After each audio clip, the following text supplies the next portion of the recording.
You know, this is the second or third born movie starts to go in. Yeah, it says go in. If there's three, he can't. No, Goa was, it's really northern India, north central India. We were southern India, almost southern citizens. Luckily not. If there was special documents, You should. there'd only be 4 Apple, buddy. It's not compatible with a lot of, most insurance companies use Explorer, they don't support that. Apple's not compatible with our software. Yeah, most of the time they're They're usually on the same document. I have a desktop. Windows for Apple. No, I have a desktop. Yes, I have that.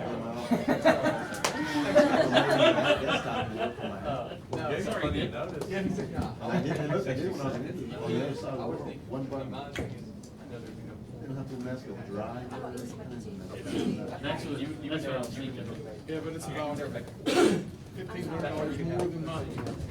And it's worth it. These blood pressure's going up. I'm not gonna I misunderstood the debate question, I that. apologize. Both of them were on. Yeah. I feel bad now. It's like I didn't come give you a hug or something.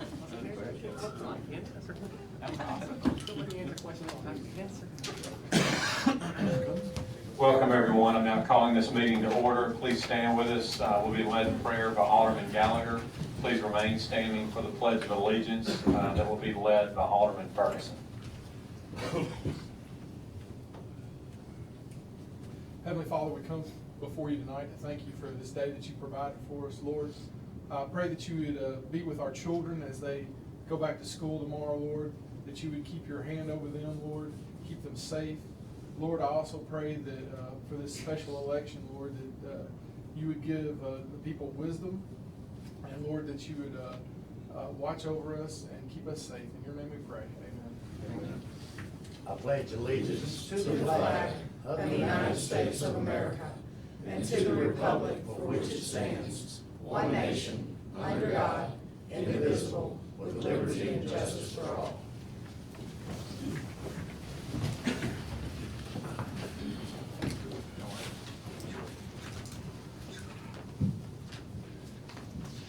Before we move on with the agenda tonight, today was a sad day for the City of Southaven. We had to bury a gentleman that was a great servant for the City of Southaven and the state of Mississippi, Judge Bob Perry. And if y'all will, I'd like to read a little bit of history about Judge Perry, and then if you will, at the end, join me in a moment of silence to pay respect to Judge Perry. We regret to inform you of the passing of former Southaven Municipal Judge Bob Perry. Judge Perry passed away yesterday evening at DeSoto Healthcare in Southaven with friends and family by his side. Judge Perry served as a judge in the city's municipal court for 21 years. He was a graduate of Horn Lake High School, class of 1949, and was inducted into Horn Lake High School Hall of Fame in 2009. Judge Perry was an Air Force veteran who served as state senator representing DeSoto and Tate counties from 1964 to 1976. He was president pro tem of the Senate and even served a stint as acting governor.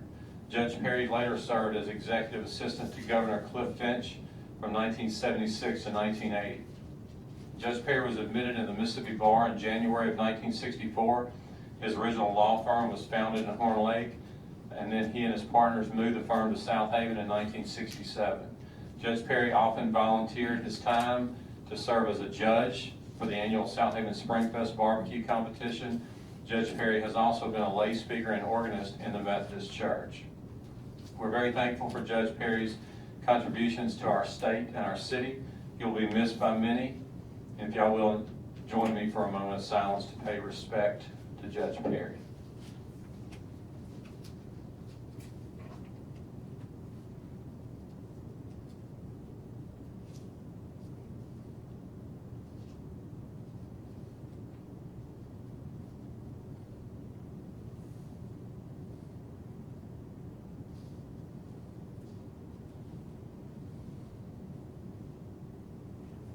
Thank you.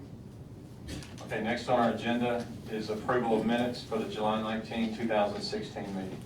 Mr. Mayor, I move we approve the minutes of the regular meeting of July 19, 2016 with any additions, deletions, or corrections. Second.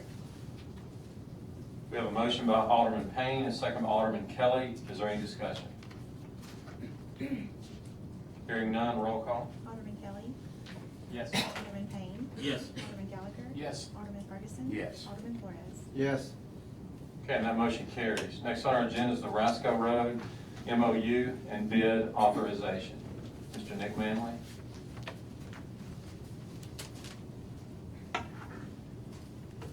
You may recall this item was discussed at the last board meeting. Is the cost sharing agreement with M&R and Associates and Rasco Road Extension.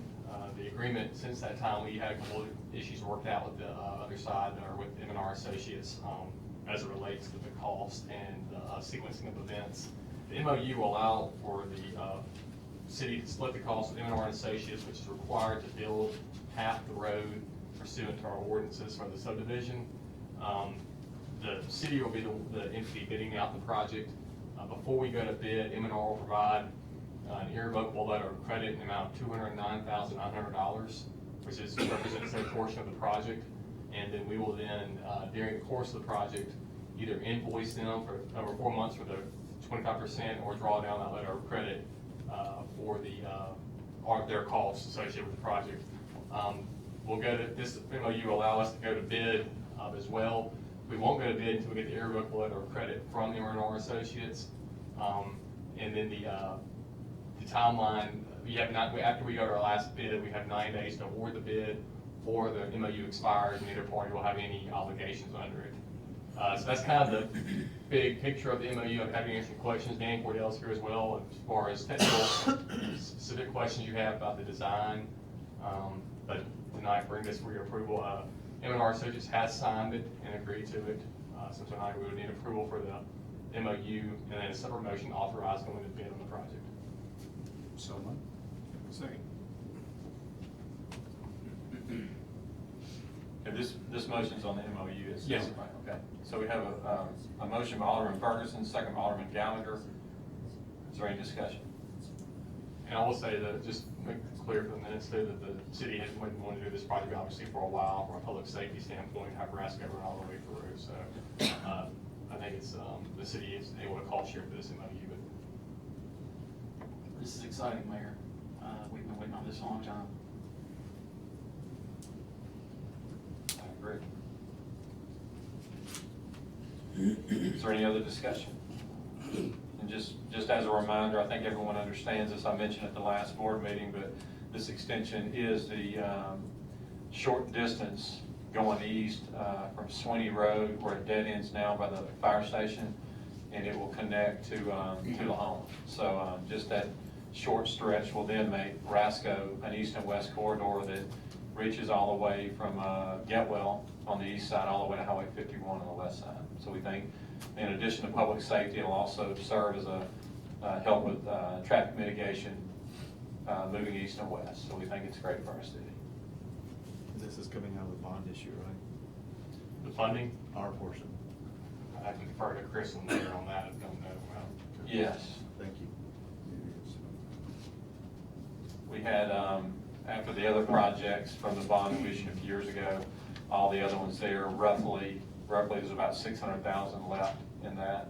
Our portion is 802. Dan, is that right? 902? The total's 902. Minus 200. Maybe 692 solid. Right. So we roughly may have to use 100,000, a little above, from the fund balance, but the majority of it will come out of the bond balance. Okay, thank you. Okay, is there any other discussion? Hearing none, roll call. Alderman Flores. Yes. Alderman Ferguson. Yes. Alderman Gallagher. Yes. Alderman Payne. Yes. Alderman Kelly. Okay, that motion carries. And then we need a separate for the bid to go authorized for us to go to bid on the project. Yes. So moved. Second. And the bids will be brought back to you for low bids. Right, for a little bit. We have a motion on the bid authorization by Alderman Flores, a second by Alderman Ferguson. Is there any discussion? This one has to be low bid, right, because it's construction? Well, lowest and best, I mean, Lowest not and best. necessarily the low, but lowest and best, but typically, I don't want to speak out of turn, typically that is the lowest and best, but sometimes you will have a bid that is higher, but under state law, you can go with the lowest and best. But once we get them in, the engineering staff will evaluate that and have a recommendation. Thank you. Any other discussion? Hearing none, roll call. Alderman Flores. Yes. Alderman Ferguson. Yes. Alderman Gallagher. Yes. Alderman Payne. Yes. Alderman Kelly. Yes. Okay, and that motion carries. All right, next on the agenda is the MEMA change order. I think I talked to Chris with the meeting, that's already been approved at a prior meeting. Okay, so we don't need to do anything else? Correct. Okay. All right, then we'll move past that. The next on our agenda is a resolution for our special election. Yes, sir. As the board is aware, and the mayor and board are aware, last meeting was Alderman Kite's last meeting. Her resignation was effective July 31 in a letter to the clerk that she submitted last week. So under state law, since the election, or since the vacancy in office is longer than 6 months, which is, her term, the term will be up June 30th, it requires a special election. State law requires that there be an election no less than 30, but no more than 45 days from the date of the vacancy. The date of the vacancy is July 31st. The date suggested in the resolution is September 13th for the special election, which would be 44 days from July 31st. That would then fall within the statute. The plan would be, under state law, there are certain requirements for advertising the resolution, the intent for the special election. It's a little bit of, it's quirky the way the state law works as far as advertisement goes, but it requires us to advertise within a certain amount of days. That being said, we'll end up advertising it 5 times, posting it in 3 special places for the election. The deadline to qualify, Andrew, correct me if I'm wrong, I'm doing this off my head, but the deadline to qualify will be August 24th, which would be 20 days prior to September 13th. And clerk's office will have all the information regarding the early voting dates, information with the packets, so any candidate wants to pick one up and express interest in the office. In addition, our next item on the agenda will be election commission, or a later agenda item will be appointment of the contract election commissioner. That'll help with the election as well, the special election. So tonight, we just need to pass a resolution setting the special election date for September 13th. And then that will also allow for the advertisement of the special election, the posting of the special election, and then I think tomorrow is when candidates can start turning in their information regarding their intents to run, if there's so big any. I'll be happy to answer any questions, and Andrew can answer any questions regarding this issue. Will this one resolution cover everything you just said, the dates, the advertisement, and the vacancy? Yes, sir. The resolution, the only thing this resolution does is set the date for the special election and the posting of the notice. The state law then comes in and tells you when everything has to be done regarding the qualifications and that type of thing. Okay, I was just trying to make sure there wasn't, we didn't have to do more than one on this. I'd like to make a motion, board mayor pass resolution declaring a vacancy in the office of Alderman of Ward 2 in the city of Southaven, Mississippi, and calling for a special election to fill said vacancy pursuant to section 2315, 857 of the Mississippi Code. Second. We have a motion by Alderman Ferguson and a second by Alderman Payne. Is there any more discussion?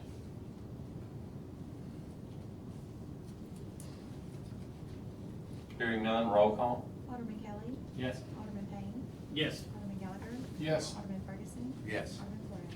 Yes. Okay, that motion carries. Next on our agenda is election commission agreement.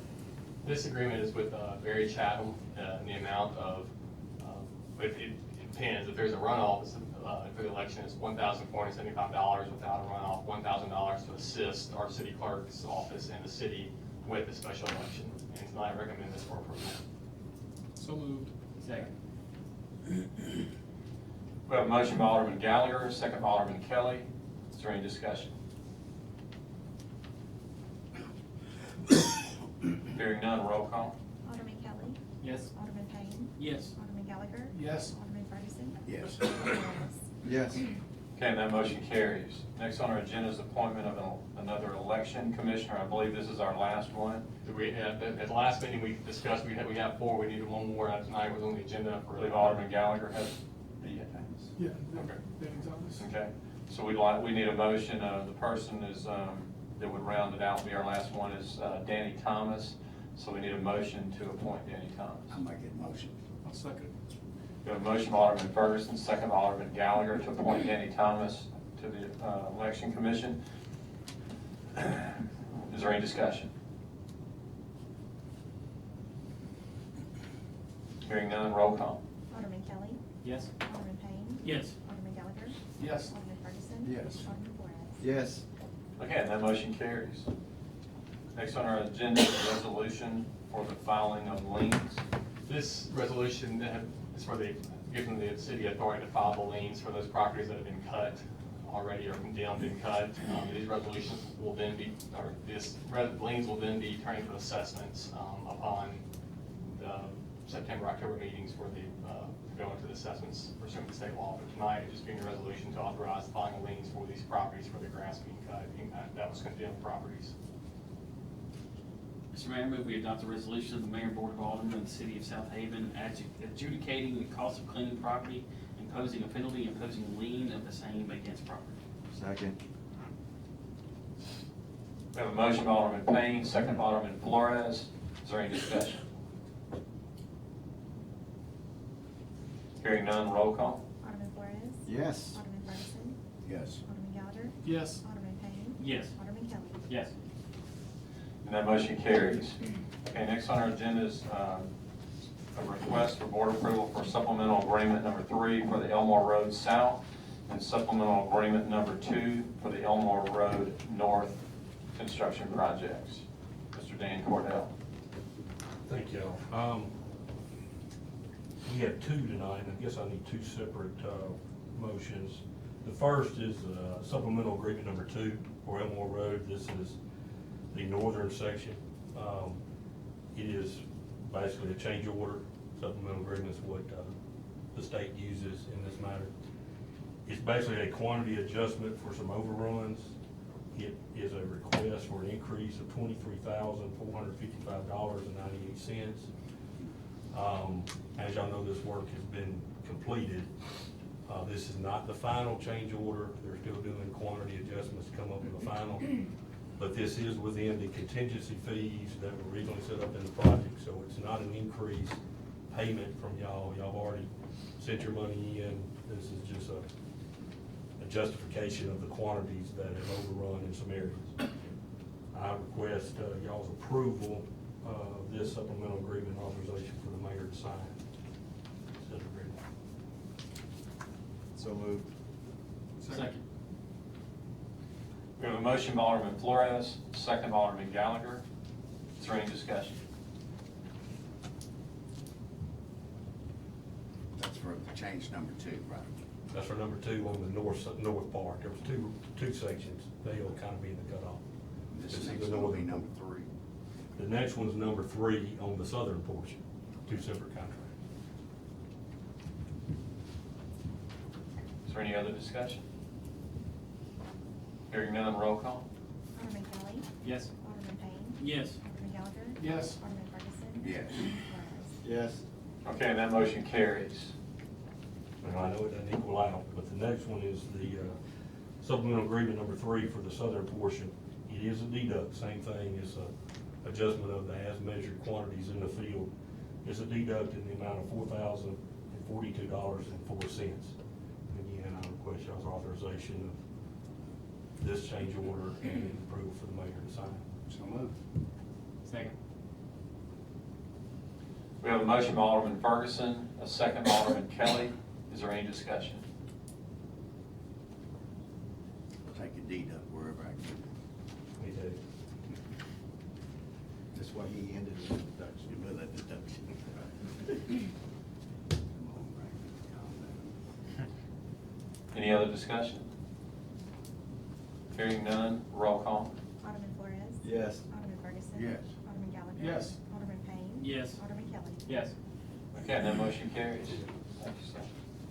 All right, next on our agenda is the resolution granting authority to clean private property. Mr. Mayor, I move we adopt a resolution granting the authority to clean private property as presented on the state. Second. We have a motion by Alderman Payne, second by Alderman Kelly. Is there any discussion among the board?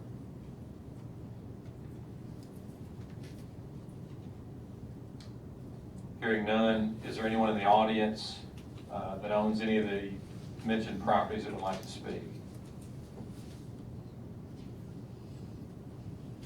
Hearing or seeing none? Roll call. Alderman Kelly. Yes. Alderman Payne. Yes. Alderman Gallagher. Yes. Alderman Ferguson. Yes. Alderman Flores. Yes. Okay, that motion carries. All right, next on our agenda is our planning agenda. Ms. Whitney Cook. Yes, sir. Our first application is a minor subdivision request for a two-lot subdivision on the east side of Getwell, north of Plum Point Road. It's kind of nestled in the Witten Place, Summerwood area. The lady owns approximately 8.37 acres. She's wanting to break it down into two lots. It is in a large lot, residential zone of the city. Lot 1 having 3.15 acres, Lot 2 having 5.22 acres. They have provided the necessary dedicated right-of-way on the north end of the project, and they have given you a small width drive there. I believe it's 30 feet. We have asked that they put that into a formal ingress-egress before platting it, so it's a legal binding document that gives access permanently to that back lot. They did agree to that. Planning Commission voted unanimously in favor of it at that point.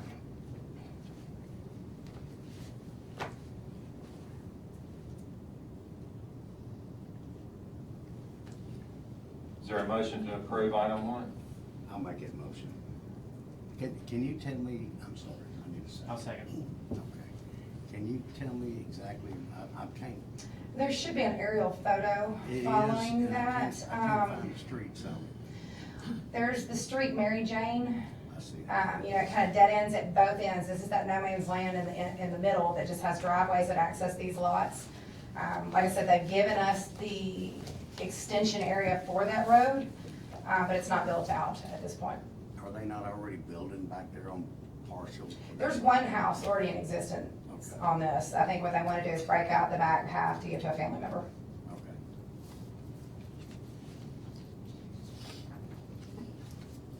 Okay, on item 1, we had a motion by Alderman Ferguson and a second by Alderman Kelly. Is there any other discussion?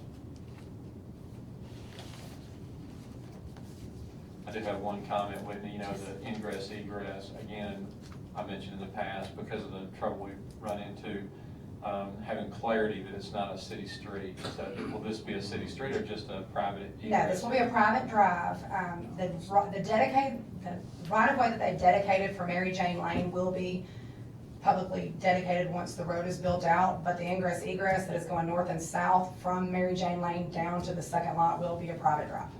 Okay, I mean, is it your opinion, do we need to get anything signed by them? It will be on the documents that record that it's a private ingress egress. Okay, and again, we just had a few situations Exactly, where yes, we will. property owners, not immediately when it's done, but years Right. down the road, they come in, they don't understand why the city's not maintaining the street because it's not a public street. Right, when we plat them, if we plat it as a designated ingress egress, that's essentially a legal driveway that gains access to another lot. If we're going to plat it as roadway that the city takes on, it will be identified as right-of-way or dedicated public street. Okay, I would think it's emergency services with address fees. They'll have an address to the rear lot. I mean, it'll be addressed off of Mary Jane Lane. It'll just be a really long driveway. Okay. I can kind of see a problem way in the future with this. Let's say that, I mean, it's family in the front house, and you drive down the drive to get to another family in the back. Sure. But in the future, say these people go away and somebody else wants to buy these properties, I see a problem coming with that driveway. Yeah, but if it's platted that way, it's not. It's a legal binding, It's legal binding. it's legal binding documents. So they may not like them driving down it, but it's their right to at that point. well, and that's exactly my concern, that's what happened in some other areas. We've had some areas that, some developed 30, 40 years ago, and it was a private ingress egress, but then the second homeowners or other people did not understand why the city was not maintaining it, and that's why, but if we got it with legal documents, I think we've had enough of them now, we just explain it that way. We should be safe with this one. Right, we should be at first.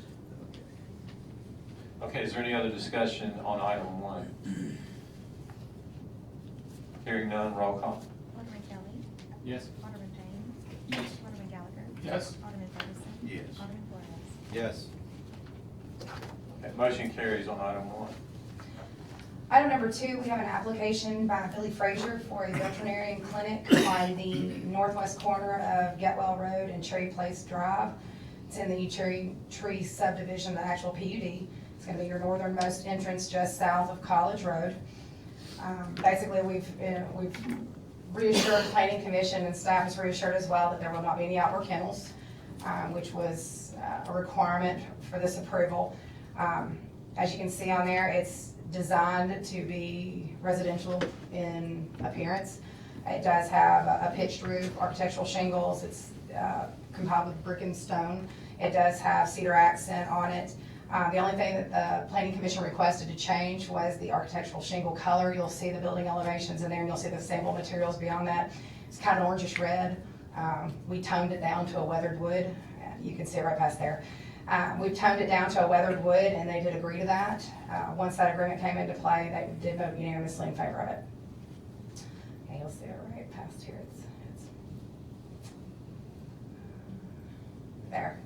It's kind of a reddish brown. It didn't really go along with the materials they had proposed for the rest of it. So they came down to the weathered wood, which is a very standard architectural shingle color that we have on all the residential areas around there. So, like I said, they did agree to that, and we put that in the notes, and it was voted unanimously in favor of at that point.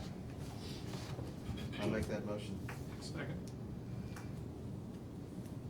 We have a motion by Alderman Flores on item 2, and a second by Alderman Gallagher. Is there any discussion? Hearing none, roll call. Alderman Flores. Yes. Alderman Ferguson. Yes. Alderman Gallagher. Yes. Alderman Payne. Yes. Alderman Kelly. Yes. Okay, that motion carries on 2.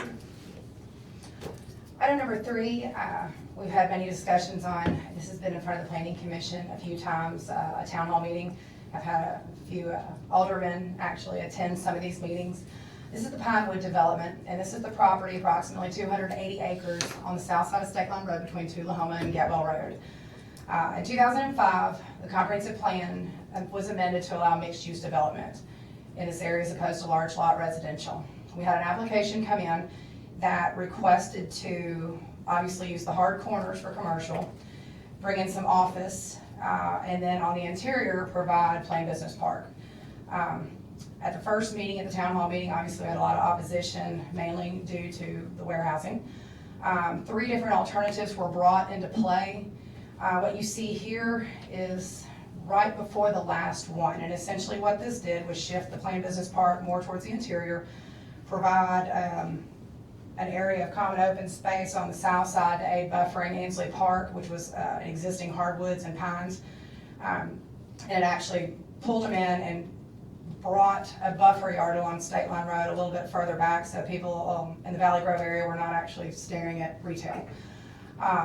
And further through the discussions, the applicant came back right before the planning commission last time, adjusted the plain business park a little bit more towards the interior and brought the parking into that TVA line you see going diagonal. And instead of having the retail and the office space along State Line Road in front of Valley Grove, actually proposed a church and an assisted living facility. Obviously there's some concerns, citizens, mainly the biggest concerns with obviously plain business park. Pollution, traffic, property values were your main 3. We had some concerns on the north side about, like I said, being right up on the road against commercial property. They didn't want to sit out on their front porches and then look at it. In the end, the planning commission voted to deny it based on the cons outweighing the pros. And at that point, we're bringing it here. I have talked to the applicant. I do have some concerned citizens in the audience that would like to speak. I also have the applicant here as well. In lieu of a full denial, they have asked to propose something different, which would take out the plain business park and leave the church, the assisted living, the office, and the commercial in. So if I could allow him to speak and any of the concerned citizens at this point. So why don't you allow the property owner to speak first?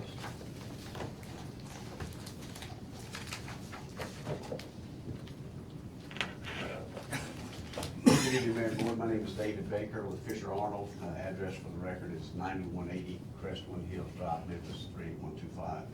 We appreciate the opportunity to be here tonight and working with staff and the residents and neighbors on this project. As pointed out in staff report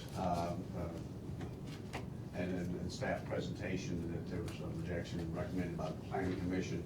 Mr. Funderburk would like to get some type of activity happening on the site. We've had a lot of interest during this process for the retail, especially at the state line Getwell corner, and would like to at least have that opportunity to move forward with that while we visit other opportunities for the interior portion of the site.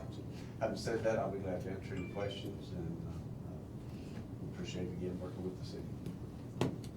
Just to be clear, what are you asking for tonight? Well, ultimately, we would like to have the planned business park, but in order not to get a full rejection, we would like to have the commercial and office on the Getwell and Tullahoma sides, and the remaining of it would stay in the balance of the agricultural. Warehouses are gone. Yes, sir. Okay, they're showing the old picture. I'm thinking this is a new revised picture that I'm looking at here for the new planned business park. I have brought examples tonight of what it would reflect. Do you have, yes, can you get a copy, please? Would it require rezoning if we went, Whitney, does it still require rezoning to do? Any form of approval tonight will require rezoning. At this point, it is one large parcel of agricultural use property.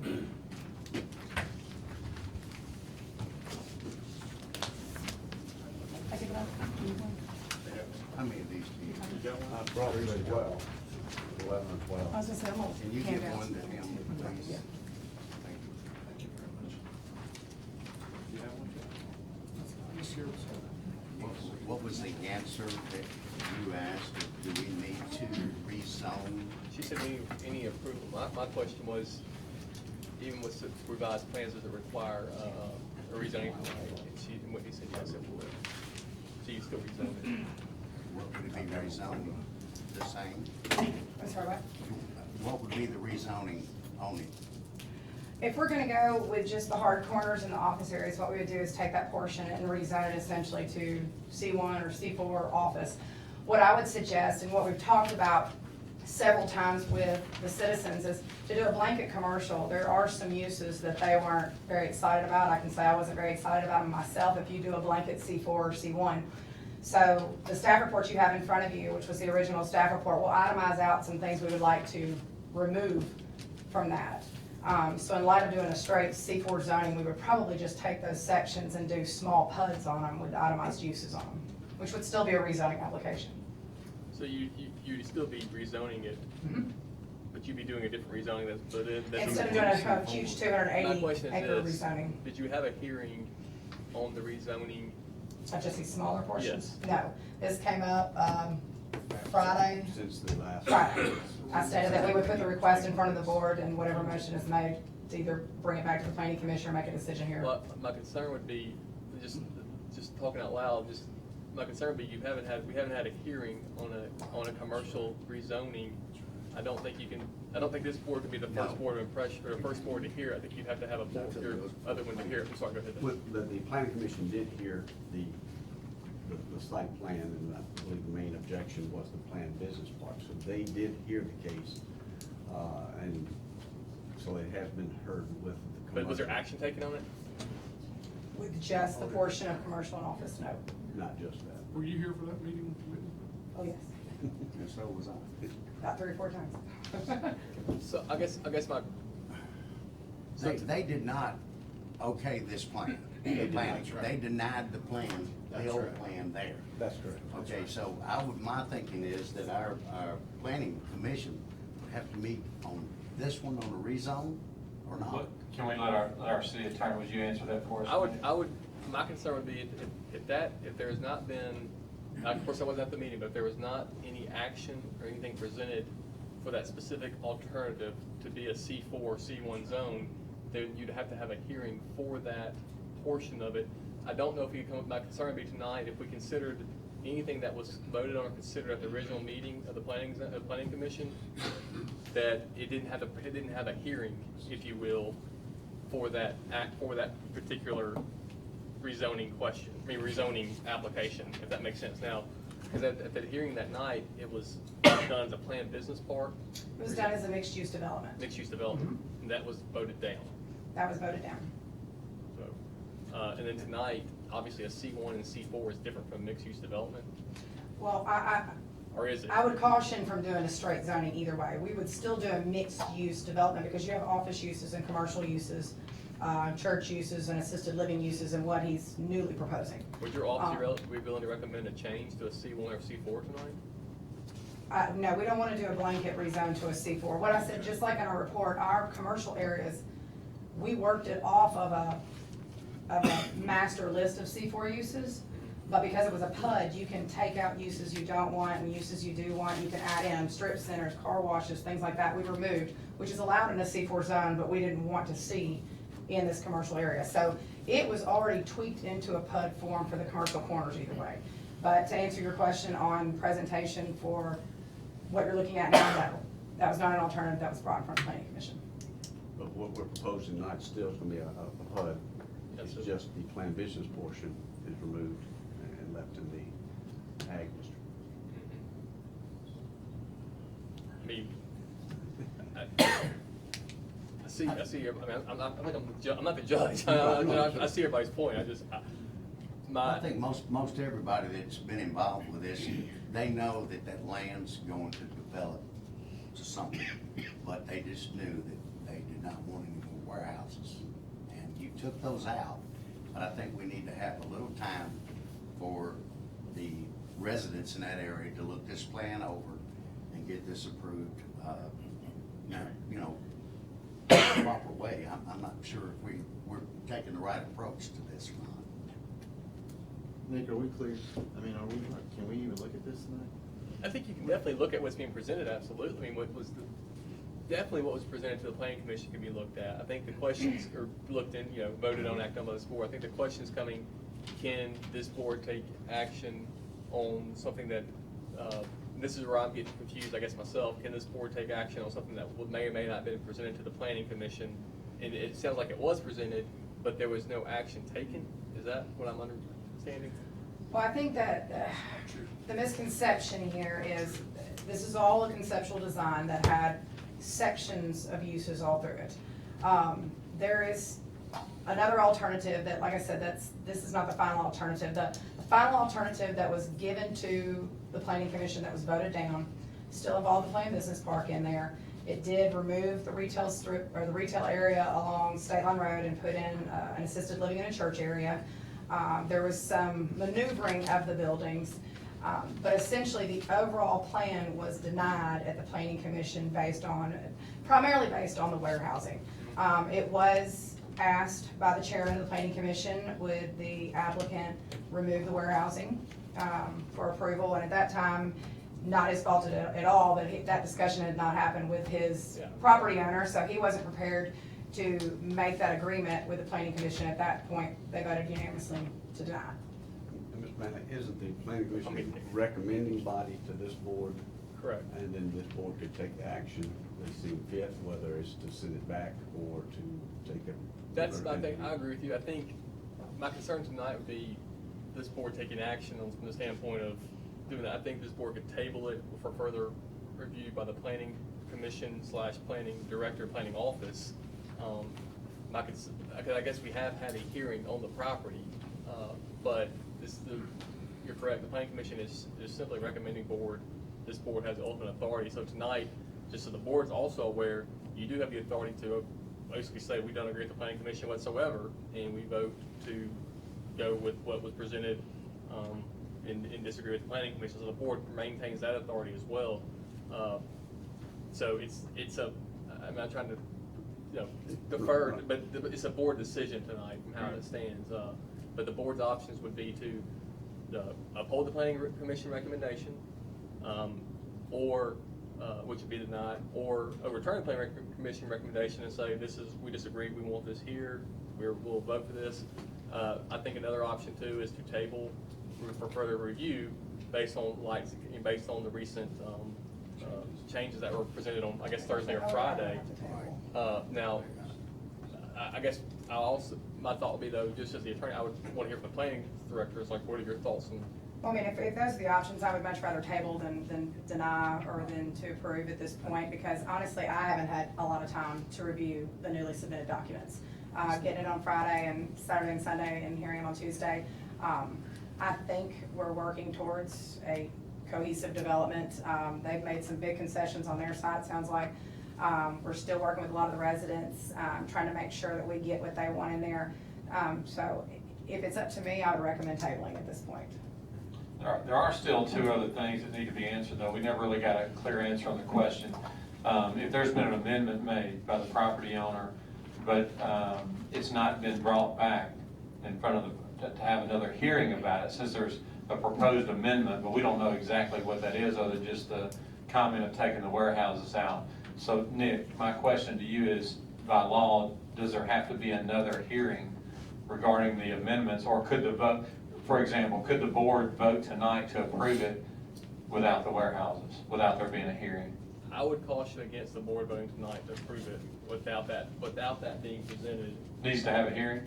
I would recommend a hearing, since there is a change from the standpoint of that thing. Now, that being said, that's my recommendation. I don't think legally would be required to, because it's already been presented from a hearing, from a zoning perspective, to a planning commission board. So it's not required by law, but a recommendation? Yeah, and I'm gonna say, I would want to research a little bit further on that. Okay. But just tonight, just looking at it from right now, I would want some time to at least research that just a little bit to make sure I'm right on that, because I could see where and get to look at the minutes from the planning commission meeting as well, and look at those minutes and see what was actually said, what was actually presented, because I think the concern from my perspective is having something presented tonight to the board that hasn't been considered by the planning commission, to me, I think the board had the authority to overturn the planning commission's recommendation.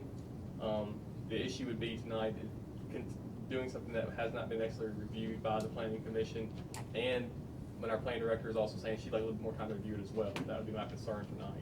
And then my last question would be, in all fairness to the property owner, rather than us being presumptuous and just assuming, how does the property owner know that the plan that was turned down by the planning commission would not be approved by the board without a formal vote?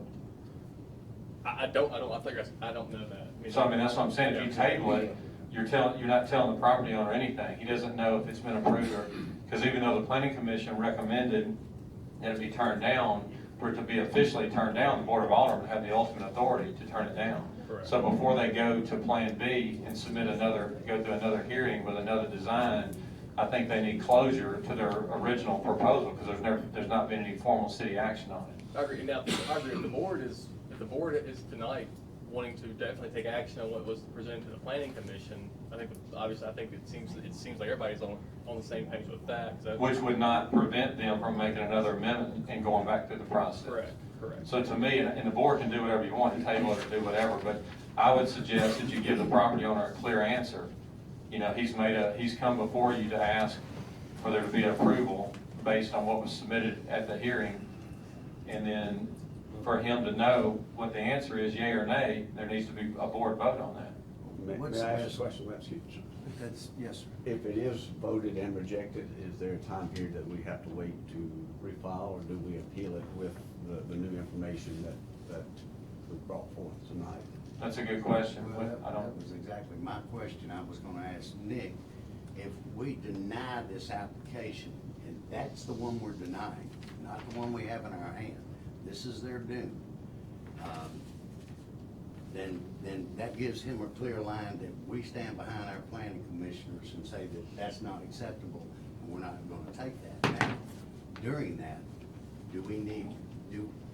does he just come back and resubmit this to our planning department, or our planning commission, and come before them and say, okay, I got a whole new deal, here it is?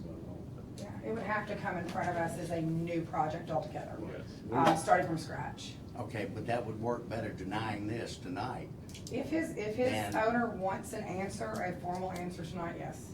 I would prefer it being remanded back to the planning commission based on this new than a total rejection, if that's the direction. So a table would the table work But I the don't, same way? I don't know if we can remand back to a planning commission though, if this board is ultimately, they're not gonna bring anything back that's gonna be anything, I mean, it's just gonna be, I think at that point, you'd almost be redoing, setting it anyway, because you have to have the hearing, but the planning commission would basically be a recommendation by, they've given you a recommendation.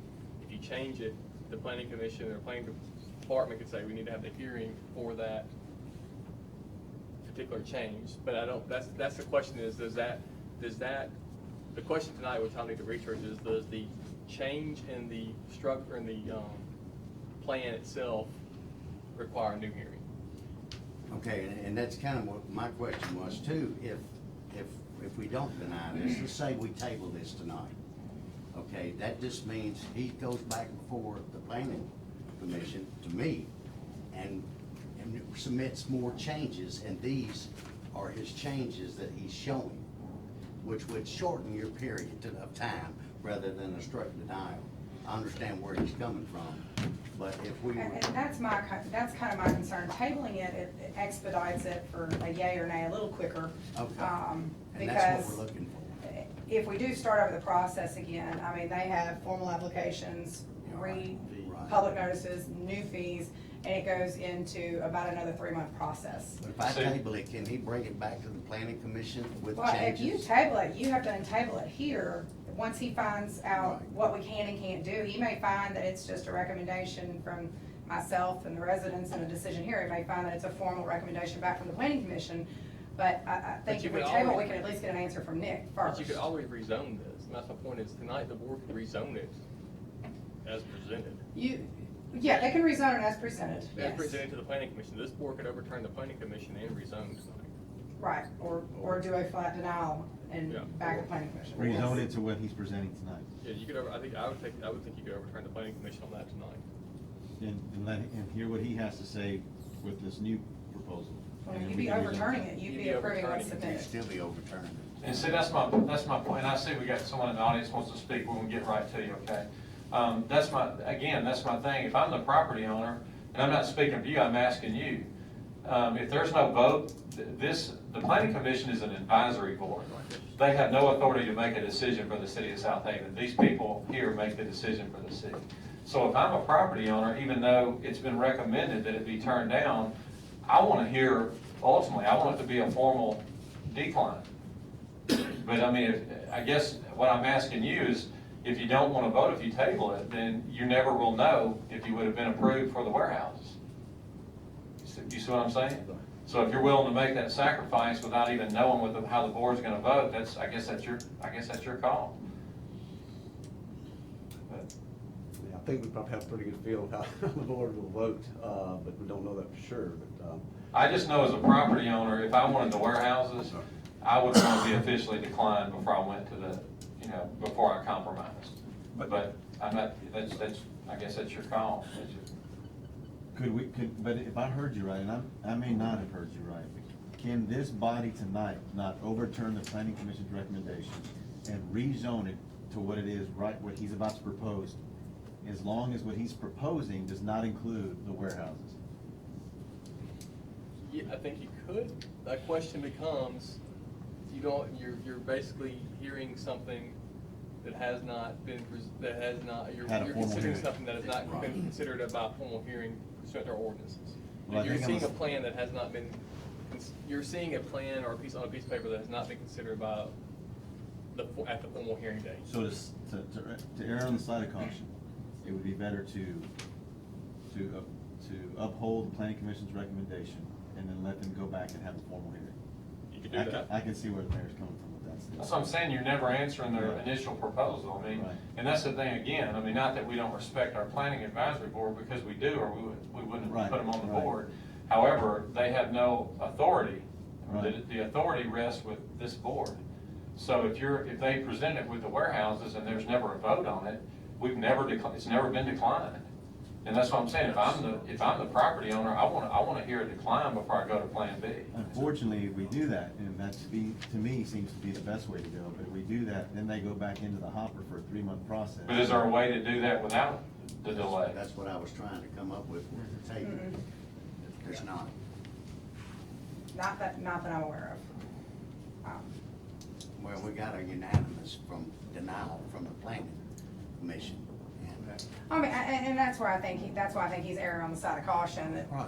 And I mean, you know, any of the ways will work. I understand where Nick's coming from, and you know, our concerns are for the citizens and for the owner of the property too. I'm just trying to see which one's gonna expedite it quicker and get everybody an answer, be it one they like or one they don't like. I mean, the residents who've been here, they've attended every meeting, they've come to every town hall meeting. Like the mayor, I wanna give them an answer. I'd like to give Mr. Funderburk an answer, but, you Well, know. I think Mr. Funderburk's due an answer, to be honest with you. Mhm. And I think and we need to take into consideration what's fair to them as well. Right. Because I'm sure they put a lot of money already out on this. But, that being said, I still think that we need to err on the side of caution and go forward with the planning commission's recommendation. are you making that motion? No, you are, Big Boy. Okay. And I'll make that motion to the board, Mayor, that we deny item number 3, application for Lanny Funderburk to rezone 280 acres of property. I'll second. Okay, we have a motion by Alderman Ferguson to decline item number 3, and a second by Alderman Kelly. Is there any other discussion? What was the motion though? I mean, what was the proposal? The proposal was for the plan with the PUD developments, with the retail developments without the warehouses. No, the No. proposal that you're voting on tonight is what you see up there. With the You're warehouse. denying a mixed-use development that included office, commercial, and planned business park as the uses on the property. And then we were requesting to amend that to take the business part, office, warehouses out, but leave the remaining. Yeah, I can understand that, but I think, I would rather it be done right and we cross all the Ts and Ks. Yeah, because I don't think you can, I get what you're trying to do, and I respect that, but I don't think that formally you can change the plan in the middle of the process. I mean, we're in the, unless Nick tells me different, the way I understand it, it does have to go through a hearing, and that's not been done yet, the amended plan. The plan that's on the table now that was turned down by the planning commission includes the warehousing. So we can't just say, well, we'll approve it if you take the warehousing out. I mean, it has to go back and go back to a hearing again. Is that correct, Nick? I thought that's what I understood you to say. I think they're wanting to, I think the point of Commissioner Arnold is they're wanting to say you've already had the hearing on the zoning. They're saying, well, change the zoning. If you change the zoning, we'll take the warehousing out. And I don't want to speak for you, but that seems to be like, we've already had the hearing on the zoning. As a compromise to assist with overturning of the planning commission, we will take out the warehousing of that. So what you're doing tonight is you're just considering overturning the planning commission from their zoning, from what they denied the zoning of, with some new details that, in all fairness, have not been submitted to the planning commission, but are being submitted to this board. The concern becomes the planning commission never acted on that, from the standpoint of they never saw these plans, the residents never saw these plans, it wasn't part of the public hearing with these plans. And so that's the part I would want to read through a little bit more. You're not asking for a different zoning, you're just asking for a different, you're asking for a different use within the zoning itself, is what it boils down to. So I think that's the question is, can you consider the zoning differently? I mean, the zoning wouldn't change, or it's the same, the zoning would still be the same, would just be The uses The and the uses underlying uses zoning. of the underlying uses zoning. in the mixed-use zoning are being revised. But I would assume that this board would want to know that before they Sure. vote. No, I mean, I'm just trying to help Yeah, clarify what he's I'm saying. not saying that, I'm saying that's, I think that would be what, am I saying your point right? Yes, so, I mean, yes, we, as I stated, Mr. Funderburk would like to get some type of activity started on the site. We've been working on this for almost a year now. And then we've been to all these meetings. We felt like the major objection was the planned business park portion of this. The commercial and office complies or conforms with the comprehensive plans and land use plans for Getwell to the Homer Road. So we felt like that was compliant with the city's long range plans, but the objection will portion of the planned business park. We said, well, let's take that out.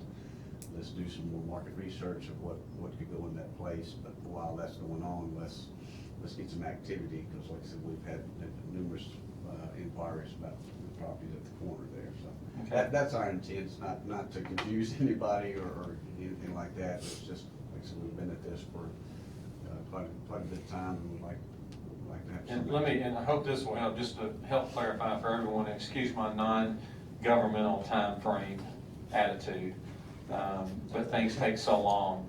Is there another way, since this has already been presented and discussed for so many, many months, is there a way that Mr. Funderburk can come back and amend the plans, schedule a hearing, let them make a recommendation, put it back on our agenda quickly without going through? So when we talk about going through the whole process again, why is that necessary? Why can't he just amend it, put it back in front of the hearing again, let the planning commission make a recommendation, and let's vote on it? I mean, I'm fine with that. I guess what we're saying is the next planning commission is not till the very end of August, and then it'll go to the third hearing per the ordinance to be rezoned in September. Can you not call a planning commission meeting? A special hearing? A special hearing? I mean, we can try. I've never actually called a special hearing, but I mean, we can certainly I ask suggest them. we try, and we try to expedite. I understand where the mayor's. I mean, I agree too. I mean, I don't wanna hold them off any longer. Their sake. Right, It's been a year. yes, I want to speed it up for you and Mr. Can Funderburk. we try that? I mean, I will do whatever Nick says I have to do. I mean, I have to look at the statute requires, I think, 15-day, this off the top of my head, I think it's 15-day notice for a hearing. That's right. For planning, so so once everything's submitted, you set it 15 days, and you have to put hearing in the planning commission. I'd have to look and see what your ordinances say. I mean, I don't. All it states is the planning commission meets the end of the month, appeal process comes to the board of aldermen. It doesn't go into a special hearing I think format for planning commission. if you set the hearing on the sign for 15 days, or after 15 days, I think you could then have a planning commission meeting. That I don't think it has to be necessarily. I don't think there's anything magic about the night y'all meet. I think but you do have to have you would want to put on that big red sign and advertise Very it 15 familiar with days. those signs. And then you got to give the notice in the paper, all right. that. But I think the main limitation to the mayor's point is speeding it up is it can be sped up. I don't think it should be enough. It's just there are certain deadlines by statute or certain notice periods. So 15-day notice is required under state law. So that whatever. And I don't think it's 15 working days like it is on a bid. I think it's just 15 days. Like a bid statute's 15 working days. This is just 15 days. But what I'm hearing, it still would be realistic to get it back on this agenda in September. I think you do September. Yeah, we would get it back in September regardless. I just think it'd be better for the board to have a month to see it formally rather than try to, make a decision in mid-shift, I mean, I'm fine with however you want to handle it. I'll take it and expedite it however we make the motion. And that would be my response back to the property owners, that so you're not going through this long, lengthy thing again. Everybody's familiar with most of it. Planning Commission is obviously familiar with it, with the exception of the concern of the warehouses. So I think we can speed that up and make it quicker. But I think it's, I do think, and again, it's the board's call, it's not my call. I think that he needs a formal answer, with a plan that's been declined by the Planning Commission, so he knows what Plan B is. Well, I agree with that. I think we need to take care of that and let them come back with a new revision, and that way, they've done it clean, and we're erring on the side of caution. Yeah, and I don't like to speak for someone else. I mean, we don't, until we take the vote, we don't know what the vote is. That's right. So we're voting it down tonight, and then. We're voting on what's been presented to the planning, that went through the Planning Commission, that was presented to the board tonight. What's on the agenda is what we're voting on tonight, which is. And are we? Alderman Ferguson's, I think, motion. I made a motion to deny item number 3, which is this item right here that we're looking at, not the one that got passed out. Right. So it's gonna require a new submittal as a new project. If it's voted down tonight, it will become a whole new project, is what I'm saying. Well, isn't it a whole new project? No, I mean, yes, but I mean, I Okay. just wanna make everybody, I just need to How be do aware of we it. not make it a new project and allow him to amend this? No, to I'm go fine forward? with what you're doing. I'm just saying they're gonna have to refile and resubmit everything. It's gonna become its own new project now. I mean, I'm that's trying what to I'm unless it goes away, here, right. I think that's where we Okay. gotta go. I guess I was misunderstanding a little bit, so. Well, and that's why I asked the question earlier, if there's a way to amend it on the fly, then let's do that, but they're, based on what Nick's saying, there's not a way, you can't amend it on the fly, it's gotta go back to the hearing, so. I don't, that's the thing, I don't know, that's why I want to research that part, but I don't know if, I mean, I think you could come in and say, I don't know the, that's the thing, without looking a little bit further with it being changed, I need to research that, but. Can we table till we can get more information? Can we do that? Because we could Can vote we on it take- again next meeting. Right, it could come back up in 2 weeks But I think, if we find but I we do can think the research planning this. commission would need to hear. But if we find out that we have to have the We wasted 2 hearing, weeks. we've wasted 2 more weeks. Yes. But declining the original proposal, that doesn't change anything. Like, if the board voted tonight to decline it, I mean, obviously, if they voted to approve it, then all this is, Moot. yeah. But if the board voted to turn it down, that still doesn't change the fact that when you do your research on it, we could give him a quicker answer that it can be amended without going through the whole process again. Well, I think once you turn it down, you go through the whole process. Okay. And that's what I was trying to point out. It does start the whole Well, process that's not over fair to again. them either. I'll shut up, but I just know if I were a property owner, I want closure. I want to know what the answer is, you know, but that's the board's call. How long do you think it'd take you to find out the answer? I can research this week, but I mean, we don't, unless we call it, you know, we don't meet again. Yeah, special meeting, but we don't meet again for 2 weeks, or I guess a special meeting at some point later. And hearing what you've heard, would you rather it be tabled? Yes, sir, we would like to, because we've spent a lot of effort, and like I said, Mr. Funberg spent a lot of money trying to get to this point, and like I said, we'd like to get some type of return without having to start over, you know, pay new fees, additional meetings and things like that, and like I said, we were hoping, and we felt like the main objection was the planned business part, and that the commercial and office fit with the long-range plans of the city, so we were trying to appease the neighbors by taking the planned business park out, but still trying to move forward with some type of development to get some yield and return on the property. But you're under the understanding that if we table it tonight and we come back and Nick tells us, no, we've got to start all over again, that's where we got to be, right? I understand that. All right. I don't think you'll find, but yes, Well, we've got a motion on the table, so. Okay, we have a motion to decline as submitted, by Alderman Ferguson and second by Alderman Kelly.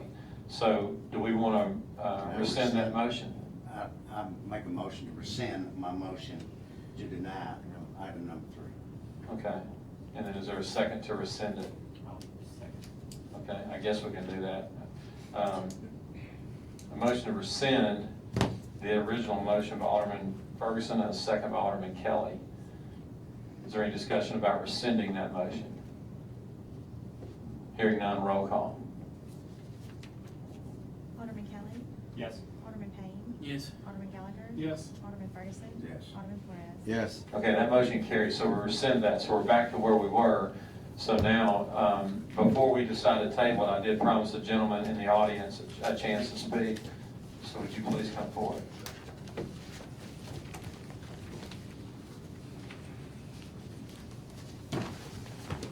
Mayor, Musselwhite, my name is Joe Baker, I live in Hensley Park, and I appreciate you giving us the opportunity to present some views that are pertinent to people that live near this area. First of all, I agree with the city attorney that the 15-day requirement for public notice for people living in the neighborhood has not been met. In this particular situation, twice it has not been met. And it occurs to me that Pinewood is anxious to shove this through as fast as they can with only one side of it being shown. One of the things I like about living in Southaven is that the Planning Commission and the City of Southaven, I think, have done a very good job of protecting residential property values by separating residential areas from areas that they should not be adjacent to. And where we are at this point is there have been 2 votes on this. One was 2 votes no, 4 votes to table, no votes yes. Then the question was clearly asked at the meeting that you're now talking about, the planning commission meeting, would you be willing to take the warehouses out? The answer was no.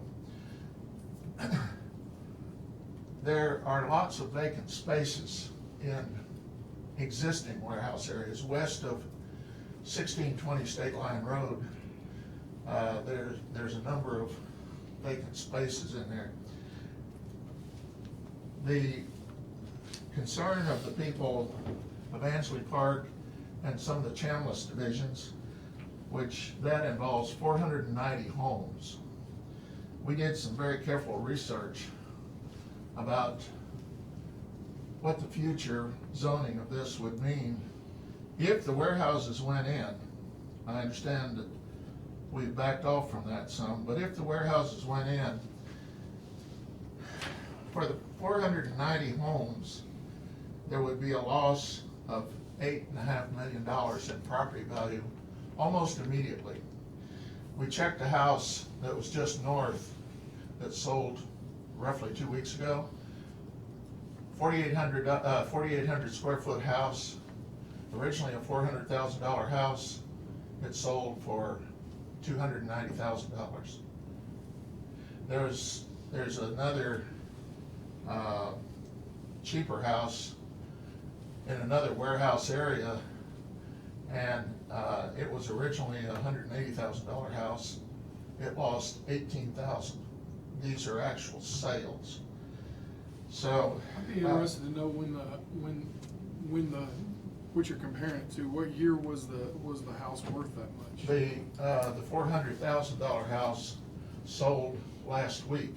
When was it When was purchased? it built? No one was appraised for 400, When was, well, it was, or 440, I think you said. I believe it was 15 years ago. See, and again, I respect what you're saying, but that's not a fair comparison because property values are tremendously different throughout the city and the country. I understand, Since 15 but years what ago. was the factor that caused it to lose that much value? Well, there's been a lot of factors that decrease values. My- It's in 15 years. My personal house has decreased in value since I built it. I built mine 15 years ago, and it's not worth as much now. I mean, just because of the recession and everything that happened, you can't, I'm just saying you can't blame that The on. president tells us the recession is over. Care what the president said. But at any rate, we did honest research, and there were estimates that the loss would be considerably higher. One of those estimates was EPA influenced, and quite frankly, I don't believe much of what EPA says anyhow. There's some other factors. As you know, DeSoto County has been in a tussle with EPA for, 20 years over air quality standards. And finally, after an enormous amount of pressure, including from one of our own senators, we're now in attainment with EPA. We need to look very, very carefully at what we do to change this. We don't want to go back into non-attainment. And we don't want to lose the value of anybody's house. But, you know, you can drive through these housing areas and see that they're quite well kept, landscaping including, and that sort of thing. And the homeowners should not be victims of an overly ambitious developer. And by the way, let me ask Mr. Baker, have y'all had contact with IDI on the possibility of selling this property? You haven't? IDI is not involved in this. Excuse me? IDI is not involved in this. But there was the proposition of selling this property, had this gone through, was a very definite possibility, right? Yes. So we're dealing with somebody that probably doesn't even live in Mississippi, much less DeSoto County. Mr. Mayor, again, thank you for your courtesy in hearing a point of view. Alderman, appreciate your consideration too. Appreciate the attorney's opinion. I think he's right. And, you know, if you're gonna do something like this, most actions, including even those of EPA, which is as much of a rogue government bureaucracy as exists, they have an obligation to have public notice of intent. And the public notice of what's in front of you right now has not been held. And this developer twice has failed to meet the 15-day requirement. Well, in all fairness, please, Stan, I appreciate, because I want, my goal is for everyone to make an informed decision, Right. whatever that may be. So I appreciate your comments, and please remain standing right there, because there's a couple of things I want to clarify. All right. I don't agree with the facts don't support a couple of things that you said, because your initial statement was that we have vacancies in our warehousing now, which we do have vacancies, but there's a reason for some of that. There's been some consolidations among companies. And Jim Flanagan, our Economic Development Director, I've been in many meetings with other people that are prospects to come here. And we do not have a vacancy problem. Actually, there is a lack. We need more warehouse space in the city of Southaven. And the reason I'm saying that, because throughout all this conversation, I've heard that, and that's not true. That's something that some have continued to repeat, but we do not have an excessive vacancy in warehouse space. We actually need more warehouse space. Mr. Mayor, I didn't state it clearly enough apparently. There are vacant lands west of 1620 State Line Road. Several very large parcels of land. There are warehouses all around that land. So you're not saying the existing structures, you're saying That's that right. there's land for potential? That's right. Okay, I got you. Thanks for clarifying That's right. that. And then the other thing was the comment about the EPA. Having been in many meetings regarding our air quality, I can tell you that a lot of that has nothing to do with Southaven, Mississippi. It's the fact that we're grouped in with West Memphis, Arkansas, right. which is, you know, trucking capital of the world.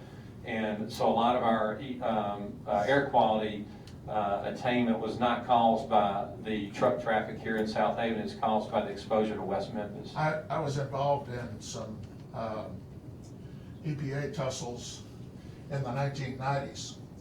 At that time, Carol Browner and Al Gore, who had a habit of disobeying the law, ignoring the law and so forth, they wanted to slap to give you some idea of their behavior, it has nothing to do directly with Southaven, but in that EPA can turn on anybody, it is related. They wanted to fine the taxpayers of West Memphis $20 million for a Superfund site that had never been in the city limits of Southaven and never been controlled by the city of Southaven. We fought that battle for 10 years. Finally, in the Bush administration, it was ended. The city of Southaven wound up having to pay zero. They even asked us if we would cut the berm on the Superfund site. We said, no, we had nothing to do with this to start with, and we're not involving ourselves now. So, I think all of us have a deep respect for our law enforcement and our people who genuinely serve us, who try to help us out in a weather emergency or whatever the case may be. But there is a deep-seated fear across this land of what government can do to us. Right, and then in relation to that, I'd like to clarify one other thing too. The accusation that we did not give proper notice, would you please address that, Whitney? I mean, this is not something, and again, I'm listening to what you're saying, but I know that I've been involved in many discussions. This has been discussed for many, many months. I don't think it's a fair statement to say that the property owner is trying to force anything down anyone's throat, because there's been much discussion for many months about that. But Whitney, if you will, please address to make sure that, I don't want Mr. Baker to leave here feeling like that the properties have been done wrong or that we have not done things properly. So would you please address that? I think one of the things Mr. Baker's referring to is there was a period, I believe it was the April hearing, that the dates weren't adjusted, so we held it. The other discrepancy that he's stating is the one I checked with Nick on, was when the planning commission heard it and it was brought up to the board and the dates, because we had held it and brought it back up to the Board of Aldermen, he felt that the dates on the board needed to be changed. The red signs. The red signs.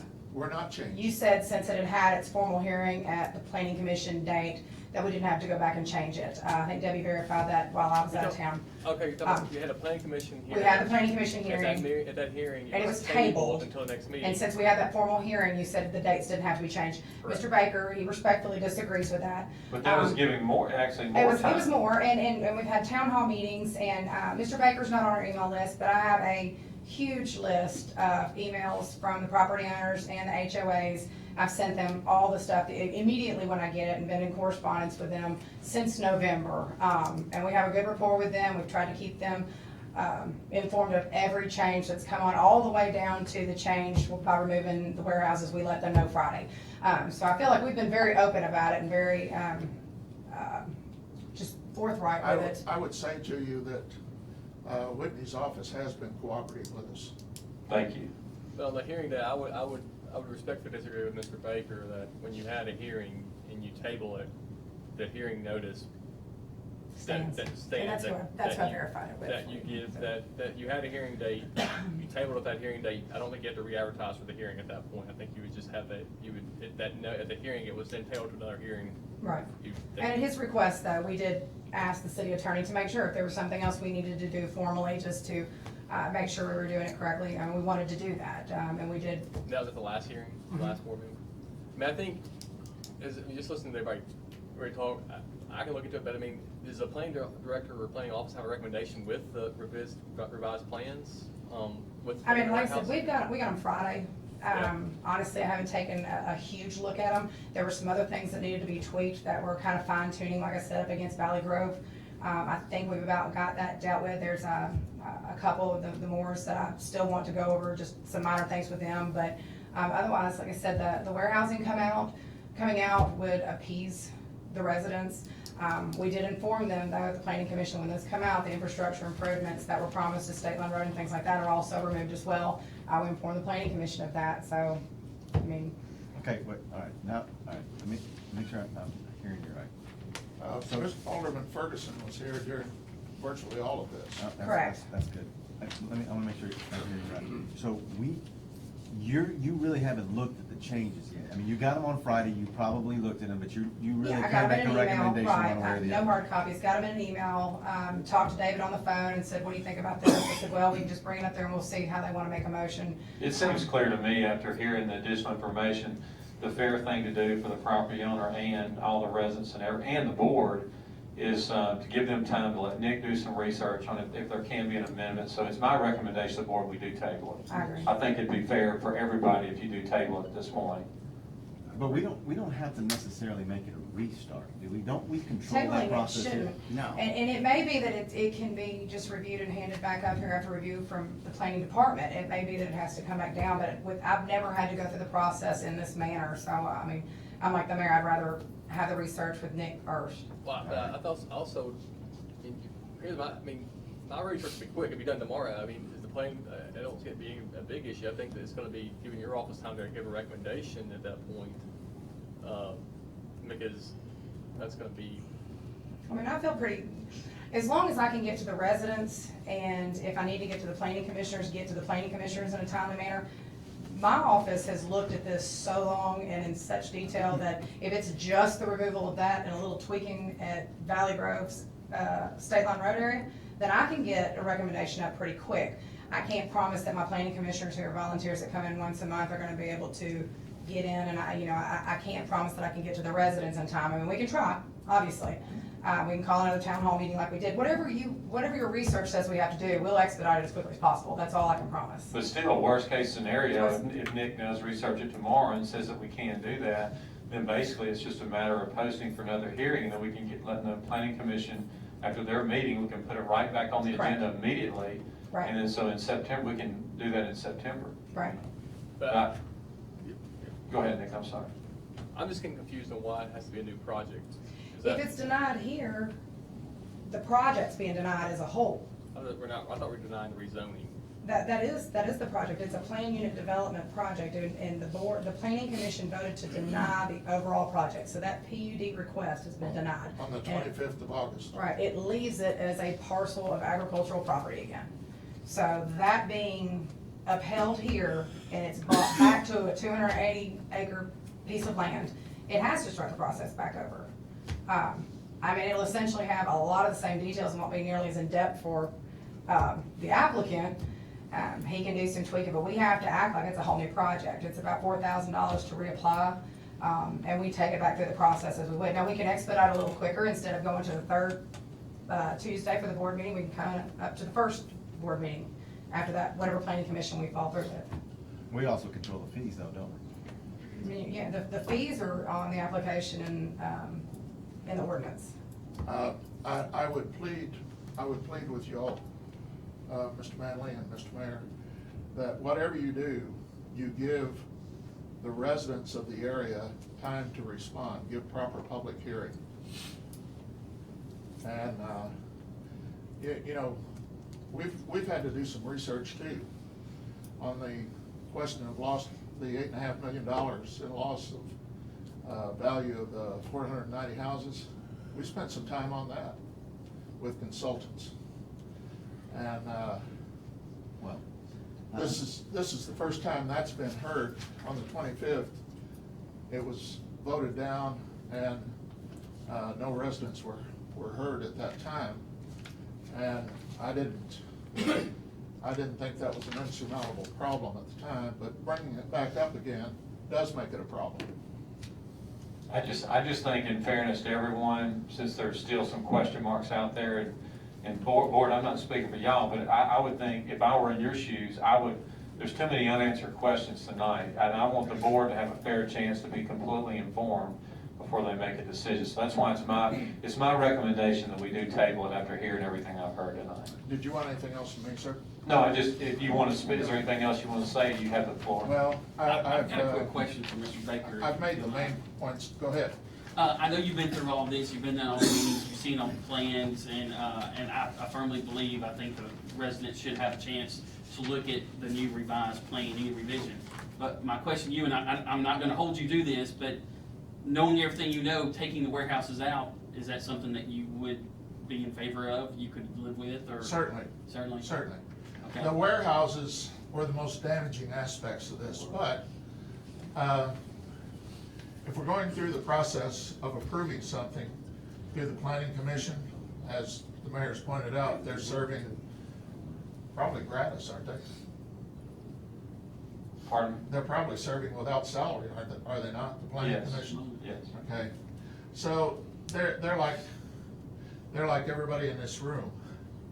They come here without their billfold being involved. I've been a landowner, and I know when you buy land, some investments turn out better than others.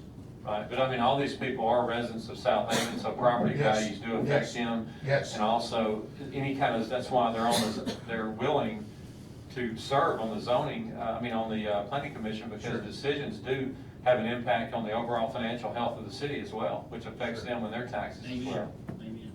And by the way, the property tax, we made an estimate on the property tax of the 490 houses, and this does not include Summerwood, and does not include the houses on State Line Road and the houses on Tullahoma. Does not include Williams. Just considering those 490 houses, we estimate that the property tax would be $588,000 a year. So it's not that we homeowners are sitting back here not contributing to the city. We are. Sure. And I hope you'll take all these things into consideration. And I think I have every reason to believe that there's a lot of integrity here. But, use judgment and consider us as well, please. Absolutely. And if you'd like to know how many of the people here are residents, we can have them hold up their hands. And it is fair to say, and I want everyone here, I want you to hear it straight from me, I'm not gonna hide behind this question. my main goal as a mayor is to make sure that this board and everyone is completely informed. And I know this is a tough call. I mean, it is, there's no doubt about it. But when you talk about the financial situation of the homeowners, you also got to think about the people in Southaven that are not here tonight, okay? Because when you talk about bringing in a development to an undeveloped piece of property, there's a significant amount of revenue that provides to the city, and that benefits everyone in the city. Because I can tell you, when you're talking about a $600,000 to $1 million change in the revenue that this would bring, that does a lot. You can do a lot for $600,000 or $1 million. And so I'm just saying that, although it's not that I respect everyone that's here, but I'm saying there's also a lot of residents of the city that are not here tonight that would benefit from the financial benefits of the development. There was no public notice that this was even on the agenda tonight. Isn't that right? No public notice that this was on the agenda. Yeah, we followed all the, Yeah, it sounds No red signs. No, that's already been done. And that's where you disagreed with Nick. The and dates, myself, the saying we need dates, to change the dates. the dates are still June and July on the red signs. But you had a hearing. Right now. We had a hearing on the. But we're past the hearing stage. This is only a formal city agenda, which is public record. You had, To a lot of people, though, those red signs are public notice. and then there was a hearing on those dates, so But wasn't it not? we're past that. We've already had the hearing that the signs noted. Well, There was a hearing on that, was there a hearing on the night of the red sign? no. The planning commission, this is what we asked you, the planning commission heard it on the night that was advertised. Yeah. There, it was tabled. Yeah. At that point. So the Board of Aldermen date did not correspond with the date it was gonna be heard because it was tabled. Mr. Baker brought it up to our office and that's when we contacted you. The 25th of July was not on the red sign. You can go look at those red signs right now. And by the way, they're only on 2 sides, not 3 sides of the No, development. it's on 3 sides, I've got pictures of all 3 sides. Do you? Yes, I drove there myself, I beg your pardon. When was the original hearing date? November. No, like on the red sign that was, November. that was, I'm saying like, when did we have the actual hearing with the vote? The actual hearing was June 26, which is on the hearing dates. And then Which is you on the- and that night it was tabled till- formally that night, Till July, till July 25th, which is when it was brought next- off the table to the and brought next back board up. meeting, to the next To the next planning commission. planning meeting. And then planning carried over to commission Then took action that night, Right. denied it. The red signs, as of today, as of my driving past when I'm coming up here, Show the June hearing. June hearing, that's right. And that's where it was formally tabled. That's what we're talking about. Right, so if you would've came to the June hearing, you would know. Oh, he's it. been here. Mr. Baker's been here Right, with me but the whole no, time. I'm not saying you, but if you were another citizen and you came to the June hearing, that's posted, you would know that it was tabled. Right. So, I mean, we don't have to give notice again for something And like I said, that's- we've had I've got an email list that I've actually got it as the Pinewood Concerned Citizens Group, and there's probably 50 people on there, plus HOAs. I talked to the presidents, the Ansley Park HOA,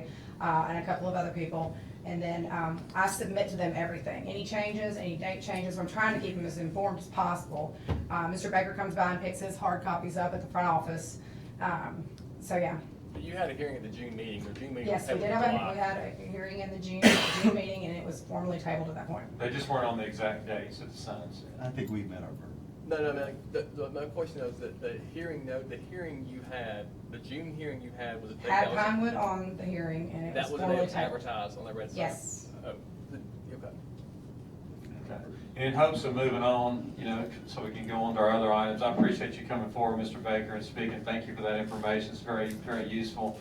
And so it's my recommendation to the board to table this, to vote to table this for this evening until we can let Nick clarify.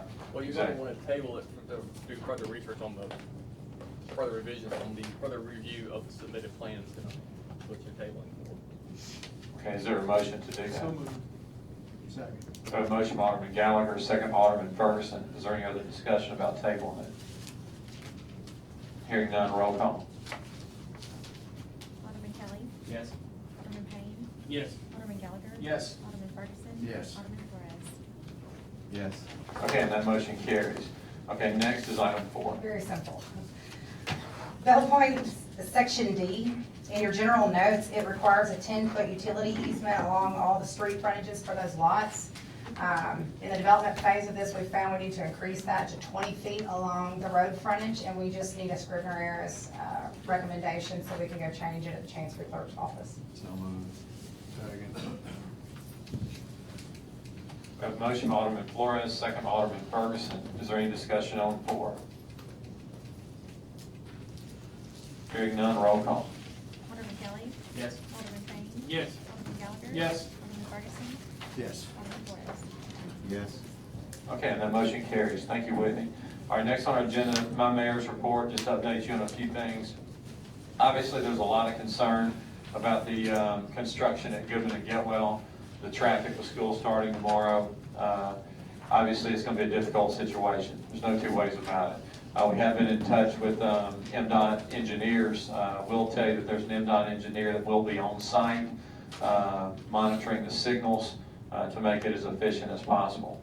A lot of myths going around. I didn't realize how many engineers we have in the city, but we got a lot of road engineers that live in the city. Just want to clarify a couple of things. The main thing that's being done is this is part of the ITS project. That's a CMAQ project, congestion mitigation and air quality. This intelligent transportation system is being set up where the signals throughout Goodman Road from Olive Branch to Walls can communicate. And that way it helps the traffic move more efficiently east and west. It also gives other capabilities where you can have a digital reader board to inform drivers of traffic delays. So it'll do a lot for the traffic improvement on the east and west travel on Goodman Road. The other thing that this does is it's amending the intersection to make it safer. It's a proven fact, statistics back this up strongly, that your right-hand yield lanes, when you're having to look back at traffic, I'm sure everyone in here has either witnessed that or seen it. I know Alderman Gallagher and myself have seen it many, many times in the insurance business. That's one of the most common causes of wrecks. Someone looks back, they end up having to stop, they get rear-ended. It happens all the time. So that's one of the main reasons, is to eliminate the uncontrolled lane, which is the yield lane. So that's being removed. With that, there are improvements. You're still going to have a right lane where you can go straight or turn right, but you face the intersection instead of having to look back, so it makes it safer. That's one of the main reasons they're doing it. The other thing is that there's going to be 2 left turn lanes. Right now there's only 1. So we're going to be adding another left turn lane in all directions, which will improve the traffic situation greatly at Goodman and Getwell. A lot of people don't know this. I'm asking everyone here tonight, Mr. Long, if you can help me, anyone else, get the word out that the intersection is not being narrowed and reducing lanes. Even though it appears to be narrowed, there is design there to add 2 left turn lanes, which are going to help the traffic flow through Goodman and Getwell. Until then, it's going to take about 4 or 5 more weeks before they're done with that. So the bottom line is it's going to be tough. I mean, we did ask MDOT why they did not get this done before school started. We don't have the authority to set the timelines for MDOT.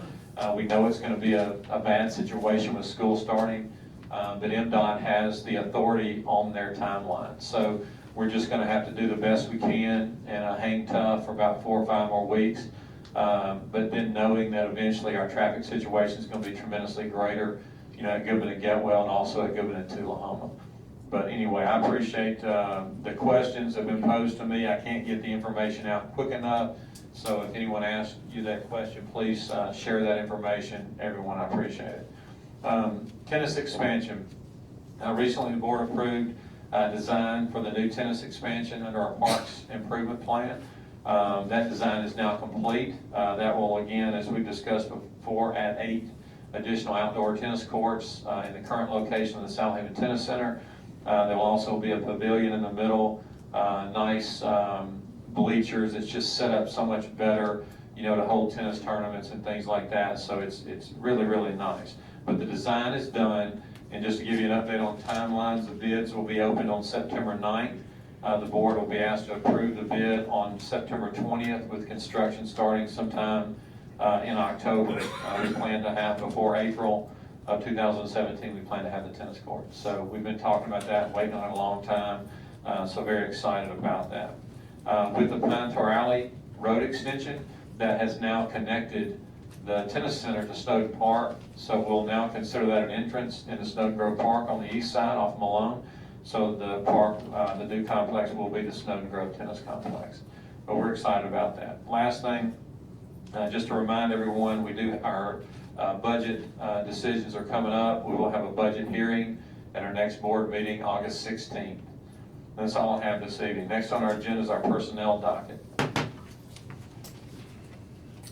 Mr. Mayor, I move we approve the personnel docket as presented on this date. Second. We have a motion by Alderman Payne, second by Alderman Gallagher. Is there any discussion? Hearing none, roll call. Alderman Kelly. Yes. Alderman Payne. Yes. Alderman Gallagher. Yes. Alderman Ferguson. Yes. Alderman Flores. Yes. Okay, and that motion carries. Next on our agenda is our city attorney's legal update. Mr. Nick Manley again. Two quick things. First item is approval of, we got this in here on Friday, late Friday. It's just approval of a resolution appointing deputy clerks. This is for the training that the resolution is needed for the deputy clerks. We actually forward Janice McCree, Alyssa Pruitt, Pam Powell, Sandra Pride, Ware. Need approval for the resolution for the training they'll do in October, for the resolution. Second. We have a motion by Alderman Kelly, second by Alderman Payne. Is there any discussion? Where does that training take place? In Oxford. In Oxford, okay. Any other discussion? Hearing none, all in favor say aye. Aye. All opposed say no. Ayes have it, motion carries. Next item is just a refund of assessment for 7989 Malone Road.